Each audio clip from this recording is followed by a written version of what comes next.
ABCD!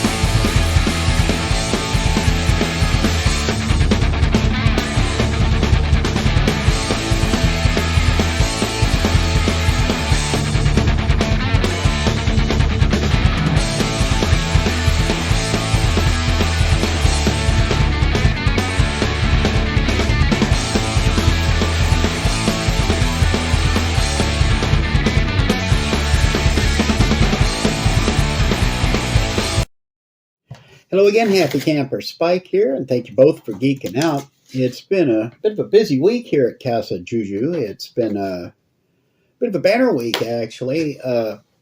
Coming into this episode, I was expecting to do a couple of reviews, and instead I've got 4 reviews to do, including a couple of older shows.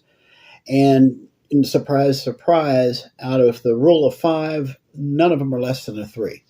In fact, I got one that's 5 out of 5, and that hasn't happened in a while. So it's going to be an interesting week. But before we get into the reviews, let's hit the newsish stuff. LexCon is happening this weekend. I'm recording this on, Sunday, March 9th. LexCon, we're in the middle of it, wrapping that up right now, the Lexington Comic and Toy Convention. Hope you guys had fun there. Hope you enjoyed it. Certainly looked like there were sizable crowds going in and out of there. I had to go by there several times. Never stopped in personal, but hope you guys enjoyed it. It's nice seeing LexCon getting, not just surviving what's been pretty much a bad few years for geekdom with all the bad movies coming out, all the bad TV shows and stuff, but as I'll talk about in the reviews coming up, that's finally starting to change a little bit if you're willing to give it a chance. So peace out to all the LexCon goers. Hope you all enjoyed yourselves. Some weird stories coming out. First off, you probably heard about this. Gene Hackman passed away at the age of 95. He and his wife both passed away. Turns out we've got the cause of death now. And it's weirder than we thought, because when it first hit, it looked like it was a carbon monoxide poisoning is what it looked like. Thank you, Morgana. Morgana's making a very special appearance here in just a minute. You'll see her. I'm sure you can hear her already. But it looked like it was carbon monoxide at first, because it didn't just kill not only was Hackman and his wife dead, but one of their dogs was in a kennel inside was dead too. So everybody thought it was carbon monoxide poisoning.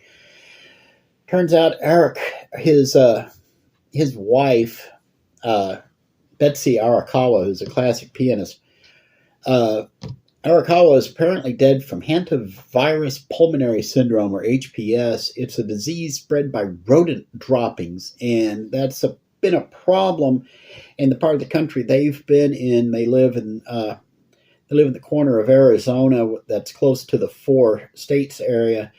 And apparently there's been quite a hantavirus problem there with rodents in the area.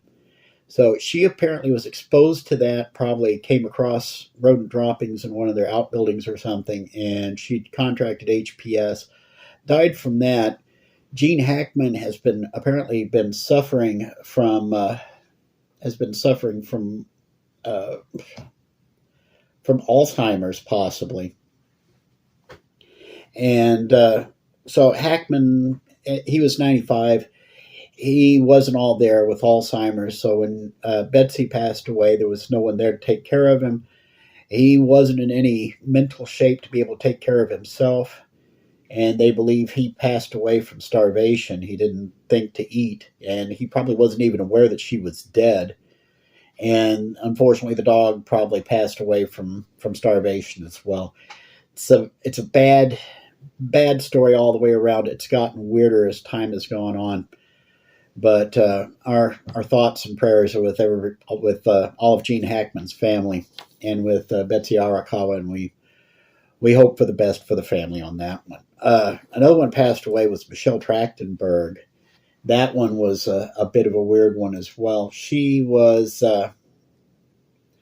some people know her as Buffy's little sister. I remember her as Harriet the Spy in the first Nickelodeon movie. It was determined she was found dead by her mother in her apartment in New York. Apparently, she had just had a liver transplant. Something failed, and she died of natural causes. So that was a sad story. But so that, what can you honestly say for things like that? After going through Chris's sudden passing, it was I know it jarred me for a while, but so thoughts and prayers to the Trachtenberg family. Hopefully things will heal and you'll remember who she was and why she was so important to you. Less serious things, although when it comes to geekdom, that's always an iffy proposition. William Shatner is back in the news. Apparently, he's considering a new project that's coming out of Paramount, where he'll return as Captain Kirk for a Star Trek project. No details on what's going on yet. No details on how they'll bring Kirk back, because the last we saw of him, he was buried under a bunch of rocks in the movie Star Trek Generations. But we know that Shatner came back and was involved in a short film that I absolutely adored a few months back, where they brought closure to Kirk and Spock. But Shatner is apparently very fascinated with the treatment on this story. He's interested in doing it. It's up to him, and now it's just a matter of, is Paramount willing to give it a try? Skydance is still in the middle of negotiating the purchase of Paramount properties. They're the ones who would most likely wind up with Star Trek. We'll just have to wait and see what happens on that one. So best of luck to William Shatner. He's one of my heroes. Okay, that takes care of the newsish stuff. I want to go into reviews because over the last couple of weeks, there have been a couple of major projects that have come out, and I want to go over some of these with you real quick. The one that actually got me motivated into doing these reviews right away was House of David over on Amazon Prime. It's a part of the Wonder Project development crew, and they're actually affiliated with Greg Laurie's Harvest Church out in California. House of David looks at the biblical record of King David, one of the greatest kings in Israel's history. It looks at his roots, where he comes from, how he develops into the kid who slayed the giant Goliath, and how eventually he will move into becoming king and lead Israel into a brand new realm of development. It's a little bit of a slow start to begin with because you have to understand where David comes from. If you are aware of the books of Samuel, you'll find David's story there, how he deals with King Saul. Yes, I know, Morgana. How he deals with King Saul and how he moves on from there. The project itself, you can see a lot of influence from Dallas Jenkins' project, The Chosen. The Chosen's absolutely established a new standard for Christian storytelling. It appeals to both Christians and non-Christians alike all around the world. Hundreds of millions of people have seen this series so far. So you can see the influence heavily on this. That is coming out in a couple more weeks. I will have reviews of each episode when it hits theaters. I'll do an aftermath on each episode and give you my takes on season 5 of The Chosen. But right now we're talking about the House of David. This is a very good take on the story. They are going to take their time. This is going to be a multiple season effort, depending on how the ratings work and how much support Amazon's willing to give it. It does appear to be very successful. It's doing quite well. The actors, the writing, all of it is pretty good. It's not quite up to the Chosen level, but it's very good. But I'll tell you what, what really, really has surprised me about this is just how much... I'm trying to think at the same time I'm typing things. Stephen Lang. Stephen Lang is the guy who plays the prophet Samuel in House of David. And this guy, Stephen Lang, I'm telling you, he is enjoying himself. You can tell he's really enjoying this character. He's enjoying this role. Uh, what I really get out of what I'm seeing from the first 3 episodes now of House of David in the season 1 is that Samuel is, of course, being the prophet of God. He's the one who's causing David to rise. He's the one who's causing Saul to fall, and he's doing it because God's directing him. It's not Samuel doing it; it's God doing it, and Samuel's the one who's kind of like pushing people in the directions in which they need to go. And as I said, the actor Stephen Lang, who's playing the prophet Samuel, is absolutely. You can tell he's absolutely relishing this character. You can, if you're watching the show and you see Samuel, I'll tell you who the character reminded me of. Rafiki from The Lion King. He was the monkey who would go around. He could see what was happening, and he could see Scar's rise, but he could also see the rise of other characters as well, and he can see things coming. And it's no surprise that it reminds me of Rafiki, because Rafiki is largely based on the prophet Samuel. You can see the influences pretty clearly. So the character of Samuel in House of David is by far and away the most fun part of it. I'm almost hesitant to say fun part. It is fun to watch this development.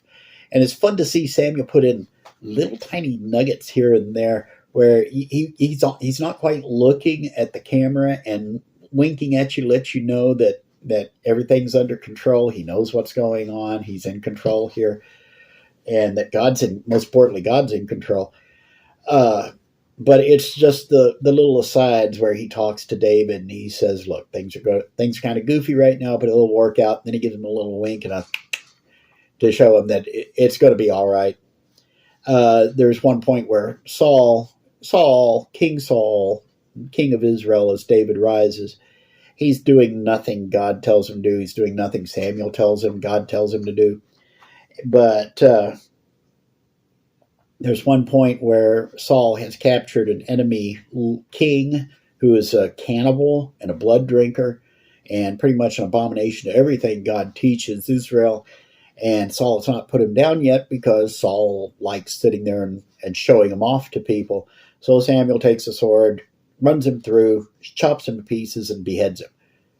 And you can tell Samuel's not doing it gleefully, but he's doing it almost with a sense of disgust, like, I can't believe I'm the one who's going to have to put this guy down.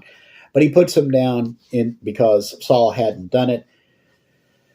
I don't want to get into spoilers too much on this because it is a trip. It's a fun story to follow. You can see a lot of villains rising in these early episodes, and they are all going to be challenges to David here very, very shortly. But it's a good story. It's being told well. They're using good storytelling techniques. The characters are being developed properly. They're not hewing strictly to Scripture on this. They're not contradicting Scripture in any way, shape, or form, but they are developing characters and showing some of the motivations and some of the things that maybe wouldn't have been specifically included in the Bible. But it does help develop the story, just like The Chosen does. And it does help develop the story and humanize the characters. Overall, when it comes to the rule of 5, and now when it comes to streaming things, the rule of 5 goes like this. A 5 means it's worth actually buying a hard copy on Blu-ray or DVD to keep in your collection. A 4 means it's worth buying the subscription for the service. 3 means borrow someone else's login. A 2 is watch free with ads. 1 is to watch it on Pluto TV if it ever gets there. And 0 is to go play outside. When it comes to House of David, for the streaming scale of 5, House of David itself, I would give a 3, but with the addition of Stephen Lang playing the prophet Samuel, his performance as Samuel, it elevates it and it brings it up to a 4. So that's my score here on the first 3 episodes of House of David. I'm giving it a 4 out of 5. That may change as we go through, but I don't think it will because I'm seeing some very, very good things out of House of David over on Amazon. I will keep my Amazon Prime subscription long enough at least to finish watching season 1 of House of David, and we'll see how things develop. I'll give you updates as we go along. If things get a lot worse or a lot better, I'll be sure to pile in. Thank you for your opinion, Morgana. Morgana gives it a meow out of meow. Okay, let's move from Amazon Prime over to Disney Plus. I restarted my Disney Plus subscription, paid full price because they couldn't be bothered to do their promotion until after I had subscribed. Thanks a lot, Disney Plus. I appreciate that. So I'm paying $10 a month for the ad-supported tier. They now have a deal for like $2.99 a month for 3 or 4 months or something. You get Disney Plus and Hulu bundled in that. So if you haven't subscribed to Disney Plus in a while, you may want to check that out. But the reason I started Disney Plus was to review Daredevil Born Again. This is the follow-up to the Netflix series of Daredevil. That one, I believe, went to... Correct me if I'm wrong, but I believe that went 3 seasons. Did that go 3 seasons, Chris? Yeah, that's what I thought. Okay. So it went about 3 seasons, and it did pretty well. It started off very, very strong. And by season 3, it was still doing well, but you could tell that the momentum was starting to wear off. Netflix got cold feet because Netflix always cheaps out, never gives these characters, these series, a whole lot of support, unless you're Squid Game or something. I don't know what it is with squids. It's Squid Game over on Netflix. It's Squidward over on SpongeBob SquarePants on Nickelodeon. I don't know what it is with squids, but hey, to each their poison. Daredevil Born Again picks up right after the season 3 of that series. I told you last time that they're ignoring the walk of shame from She-Hulk. They're ignoring everything that may have happened with Daredevil between season 3 and season 4. And I really do consider Daredevil Born Again to be season 4 of Daredevil. Acting, top-notch. Charlie Cox as Matt Daredevil Murdoch is right at the top of his game. Hasn't lost a step. Same thing for Vincent D'Onofrio as Wilson Kingpin Fisk. He's doing a spectacular job. I don't want to get too heavy into the spoilers here because you do want to see this show, and I'll explain why here in a minute. It is well done. The story, I mean, this is not a new story. It is based on the Daredevil Born Again arc in Daredevil comics. But the story is done with respect. Characters are being well developed. The plot line is moving along briskly. It's moving along at a decent clip. You're not going to get bored watching this show. After the events of season 1, I don't want to get into too many spoilers, but Matt Murdock walks away from Daredevil and puts the horns up for at least a year as of the end of episode 3 of season 4. He has still not put the horns back on, but he is. You can tell it's about to come. The trailer for season 4 had Matt Murdock and Wilson Fisk talking in a diner. That occurs in episode 2, and they actually left some of the things out of the trailer. Matt Murdock lets Wilson Fisk know in no uncertain terms Wilson Fisk is running for mayor of New York, and Murdock lets him know in no uncertain terms that he'll let him do this. He'll let him go through. Hello, this is Morgana, everybody. If you're watching on the video, if you're watching on audio, it don't make any sense, although you can hear her coming. This is Morgana. Hello, Morgana. Hi, Morgana. Okay, incoming Morgana alert. Now, back to the review. Okay, come on, honey. You need to move on. There you go. So, Daredevil Born Again, season 4, spectacular. The violence is still there. The character development is still there. Everything is still working great. Please don't eat my phone. Thank you. Bye-bye. Don't eat my camera. Bye-bye. Everything is working really, really well on this show. I have no complaints at all. Yeah, there are F-bombs and S-bombs where they don't need to be, but it's a little piddling thing if they're talking, quote, straight, air quote. But boy, I can't find any flaws in this. This is well acted, well written, well filmed. Set up very well. It is moving along at a brisk pace. And back to the streaming rule of five. I'm going to say Daredevil season 4, Daredevil Born Again, is a 5 out of 5. This one, first 2 episodes knocked this out of the park. I'm hoping the rest of season 4 follows suit. I'm not seeing anything to discourage me. Quite frankly, I'm very enthusiastic about watching the rest of this series, and that's something between this and House of David. I've actually got things I'm looking forward to seeing again. It's been a very, very long time since I've done that. So, Daredevil Born Again, 5 out of 5. Well done, everybody. Hopefully, and I do believe you'll be capable of doing this, hopefully they'll keep that momentum going through the rest of season 4. I'm curious to see where this goes because I have not read the comics, and I'm not going to read the comic because I want to see how this turns out, which is a mark of a very good story being told very well.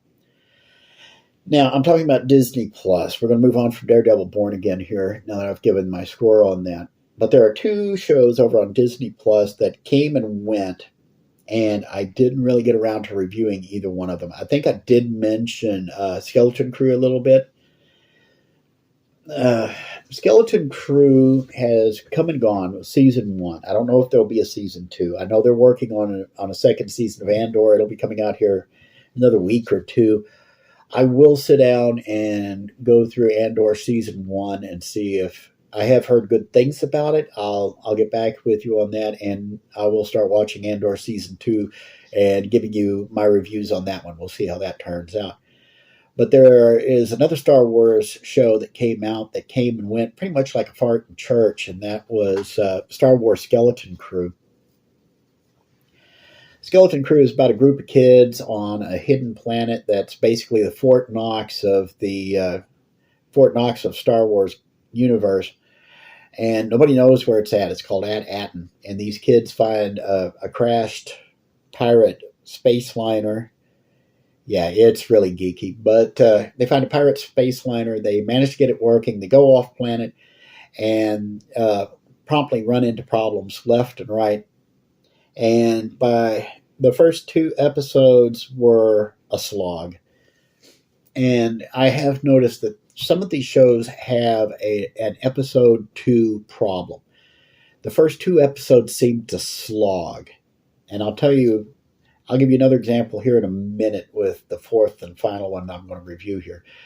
The first 2 episodes of Skeleton Crew are a slog until Jude Law shows up. When Jude Law shows up, it just changes everything because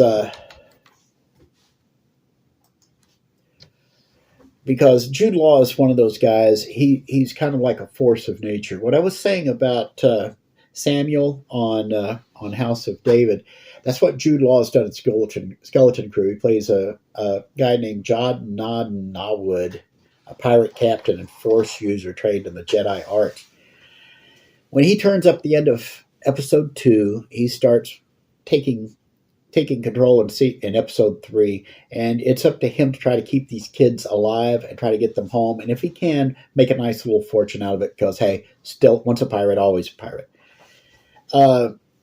Skeleton Crew is one of those shows, like I said, it gets off to a slow start, and that's deadly when it comes to a new show like this, especially one in the Star Wars universe where the franchise itself has developed a very bad reputation under Kathleen Kennedy. I don't think Kennedy had a lot to do with Skeleton Crew. This is more of a Jon Favreau joint. And you can tell because there are some interesting things. The kids, the boys here are interesting. The girls are semi-interesting. You can tell they're being treated like girl bosses, and it does get tiresome. But they do overcome that. The story does develop, and Jod he's not the center of the story, but he becomes a major force in it. And Jude Law's acting abilities, Jude Law's presence, his gravitas really takes over and helps elevate the show. So instead of being a slog about a girl boss, it becomes about a guy who may or may not be a Jedi. He knows who the Jedi are. He knows some of the Jedi techniques, but is he truly on the light side? Because he's a pirate. So Can a pirate truly be one of the good guys? I don't know. You'd have to go back and ask Han Solo about that. I'm sure Han and Chewie would be happy to give you their thoughts about whether a bad guy could be on the right side or not. But anyway, so it's developed. Skeleton Crew develops very well once you get past the first 2 episodes. If you have to skip the first 2 episodes, pick up on episode 3 and go from there. Go to the end of the season, and then if you must, go back and watch the first 2 episodes. Just know that the kids are on a crashed pirate space liner that they managed to get up and running. That's all you need to know out of the first 2 episodes. And their parents are desperately trying to find out where they are and what happened. Skeleton Crew, if I had to base it on the first 2 episodes, I would have given it maybe a 2 because it was such a slog. It would have been a low 2. After watching episode 3 and moving on past that, I do have to elevate it to a 3, but again, going back to the rule of 5, a 3 would be borrowing somebody else's login. But Jude Law, just like with Samuel in House of David, Jude Law elevates this show just through his presence and his own performance and his character. That alone elevates Skeleton Crew from a 2 in the first 2 episodes to a 3 where things finally start happening, and Jude Law brings it over the top and drags it into a 4. It would be a low 4, but it's still a 4. So for season 1 of Star Wars Skeleton Crew, I'm going to give that a final review of a 4 on the rule of 5. I'm not going to say very well done. There's plenty of room for improvement. I'm actually hoping that they'll come up with the second season of this show. I'm interested in seeing where it goes from here. But honestly, I wouldn't get my hopes up on this one because the ratings were terrible on Skeleton Crew. But I think if we can get the word out that there are Star Wars things worth looking at, like Skeleton Crew and apparently Andor Season 1, we'll see how Andor Season 2 does. And apparently it's up to the success of Season 2 of Andor about whether Star Wars will be getting more Star Wars projects or not. I know I've said before it might be time to put Star Wars up on the shelf. It's definitely time to put Indiana Jones up on the shelf and put Lucasfilm up on the shelf for probably 5, 10, 20 years to give a new generation a chance to wash the taste out of their mouth. But give Skeleton Crew a 4. We'll see what happens on the development there. Now, there's another series on Disney Plus, and I remembered seeing this when it first came out, and I was actually kind of shocked. I actually did a lost episode here where I never got around to editing and posting it because I just wasn't ready to get back on the stick yet. That was Your Friendly Neighborhood Spider-Man, which turned up on Disney Plus a few months ago. I didn't care for it when I saw the trailers for it and everything because it looked like it had been animated on a PlayStation 1. Everything's flat colors, didn't look very good. Okay, I've gone back and looked at Your Friendly Neighborhood Spider-Man, the entire first season, from start to finish, just here in this past week. And I've got to say, I've completely changed my mind on this one. Yeah, there are metrosexuals in there. Yeah, there's a lot of effeminate characters in there, but there is an awful lot of character development. Now, Your Friendly Neighborhood Spider-Man, that's the title. I'm just going to call it Your Effing Spider-Man because, hey, I'm not going to sit here and say Friendly Neighborhood over and over and over. So Your Effing Spider-Man.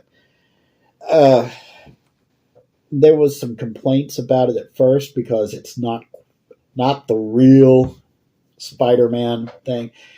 It does take some liberties with the Spider-Man mythos. It turns out Ben Parker was not murdered by a street thug that Spider-Man didn't stop. Ben actually died of a medical condition before Peter Parker was bitten by the spider, so there was nothing he could do.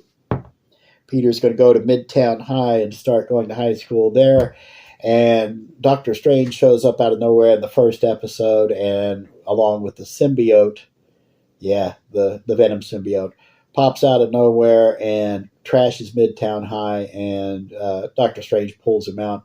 So instead of going to Midtown, Peter has to go to a different high school. And there he meets a whole different cast of characters. So there's no Flash Thompson, there's no Gwen Stacy, there's no Mary Jane Watson. The supporting characters that are gone. Harry Osborn is there. Norman Osborn, his father, is a huge part of this first season. And you can tell that they are being very respectful to the source material, but they're going in a different direction. You can tell from the opening theme song where they're using snippets from the 1968, I think it was 68, 68 Spider-Man cartoon. Spider-Man does whatever a spider can. They're using little snippets of it in a modern update for the theme song of this show, where, of course, it's more urbane, it's more hip-hop, but or as we old folks call it, hippity-hop. But it turns out really well. They are taking their source material and they're being respectful with it. You're seeing a lot of callbacks to different characters. A lot of characters that are not commonly known are in this series, and they are, by and large, being very supportive of Peter Parker. So Peter is not having to slog through high school. He's actually being supported through high school. He's got a support crew. He's got friends. He's got Norman Osborn, like I said, who is still every bit as scumbag as he's ever been, but he does appreciate the fact that Spider-Man saved his son Harry's life, which he found out about. And it takes him about 5 minutes to figure out that Peter Parker is Spider-Man because he's new at this. He's like 16. He doesn't know what he's doing. So Norman Osborn figures out his secret identity, but then takes him under his wing and helps to develop him and tries to fashion him in his own image. So you can almost see Norman Osborn trying to be supportive, but he's also corrupting Spider-Man along the way. I'm not going to get into the details of it, but it's an interesting take. The characters, again, good storytelling. The characters are well developed. The stories don't come and go real fast. They're not all sorted in a single episode. Each episode has its plot line, but there's an overarching plot line, and they're being very respectful of the source material, even though they're not following it to the letter, which is fine, because if you want to see Spider-Man go to Midtown High, you've got that series. You've got that series about 5 or 6 times over. You've got that story in the first 3 movies. You've got that story all over the place. Peter always goes to Midtown High. This is a different take. This is a friendlier take. This is more of a neighborhood-based kind of take. So your friendly neighborhood Spider-Man is more than just using a catchphrase that hasn't been used before as a title of one of his shows. It does give you an idea that they're actually trying to show what Spider-Man would turn out to be if he had more support in his developmental years. Season 1, I gotta admit, I've completely changed my mind on it after watching the 10 episodes of Season 1. It's a long, strange trip. But it's fun. It's entertaining. The animation is actually a lot smoother than it was when I first saw the trailer, because you could tell that they weren't animating to each frame. But it looks like they're going full high definition with the animation on it. It's all CGI, but it's done in an animated format. It's like taking traditional animation. I've pointed this out before on GEEKIN OUT, that CGI could be a great asset when it comes to traditional animation if you use it properly. They weren't using it properly at first, but after you get over the jarring effect it has in the first 2 episodes, there's those first 2 episodes again. The first 2 episodes are a bit of a slog. But by the time you get to by the time you get to episode 3, suddenly things are getting interesting again. The characters are developing, and you're starting to see these stories intertwine. And suddenly you understand this is not this. You can't predict what's going to happen in this series anymore, and that's a very good thing, especially for a character. Good golly, is he really 60 years old? He's 63 years old. So of course he's only 16, but the Spider-Man has been around for 63 years old. I'm still surprised by that. But like I said, I've changed my mind on this. My final score on Rule of 5 for Season 1 of Your Effing Spider-Man. Out of the Rule of 5, yes, Morgana, I'm giving it a 4. This is worth it. This is worth buying a Disney Plus subscription to check out. If you haven't seen it yet, like I said, it's that same 2-episode problem. The first 2 episodes are a bit of a slog. Go straight to episode 3, pick up there, watch to the end, and then if you must, come back and watch the first 2 episodes to see how the whole series is set up. So that's my review, going back, quickly reviewing what's happened. House of David, I give it a 4 out of 5 mainly because of the Prophet Samuel. Daredevil Born Again, I give it a 5. It's just well done all the way across the board and a worthy successor to the Netflix Daredevil series. Star Wars Skeleton Crew is, without Jude Law in it, is a 3, but whenever Jude Law shows up, it becomes a 4. And Your Friendly Neighborhood Spider-Man, a.k.a. Your Effing Spider-Man, I'm actually giving a 4. It's worth the subscription. So I'm going to go ahead and wrap this here. I'm 35 minutes in, and, I do try to get these in under a half hour. Do give these shows a try. Give them a shot. Let me know how you think. You can get a hold of, you can leave comments. Of course, if you like the show. Let other people know about this show. Let them know that the Who What Where Network is active again, and I am trying to film and post as often as I can. When that is, I've got a very busy schedule. I don't make a dime off of this. I do it more for fun and more for you guys, and you guys know who you are. So you remember, you can find us on YouTube. You can find us on our preferred streaming spot, Rumble. You can find us over on X. We're posting video directly to X. We're still posting to Facebook, but I'm kind of de-escalating that one because there's a story behind it. I won't get into it. You can also find the audio podcast on Spotify and pretty much anywhere you get your podcast. Just do a search not for Geeking Out. Do a search for Who What Where.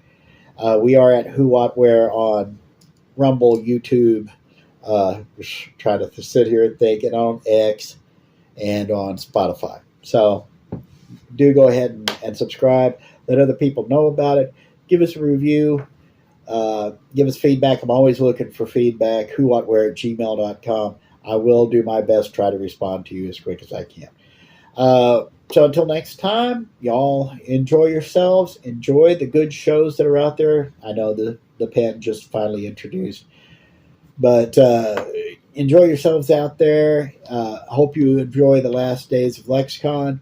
Hope you enjoy these new shows. I know I am. I'm kind of surprised by that, but gratefully so. So until next time, Spike here. Y'all keep on geeking out.